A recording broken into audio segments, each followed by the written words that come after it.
নসিহত করব যে ভুলেও নিজের জীবনকে বিসর্জন দিতে যাবেন। আল্লাহ রাব্বুল আলামিন আপনাদেরকে সৃষ্টি করেছেন তার ইবাদত করার জন্য এবং তার জমিনে তার দিনটাকে প্রতিষ্ঠা করার জন্য। হেলায় খেলায় আপনার জীবনটা নষ্ট করবেন না, ঠিক আছে ভাই?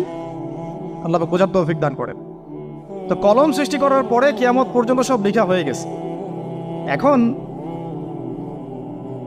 আমাদের এই পৃথিবীতে তো মানুষ ছিল না, ছিল? এদিকে মনোযোগ দেন।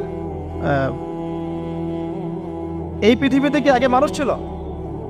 এই পৃথিবীতে আগে কি ছিল তাহলে বলেন? হ্যাঁ, মাশাআল্লাহ। এই পৃথিবীতে আগে কি ছিল? এখন ওরা নাই? সবার সাথেই কিন্তু একটা করে আছে। কমপক্ষে কয়টা করে? সবার সাথে কমপক্ষে একটা করে। আর কোন কোন জায়গা আছে যেখানে জিনের বড় বড় আখড়া আছে। পৃথিবীতে যে জায়গাগুলো থেকে ইসলাম বিরোধী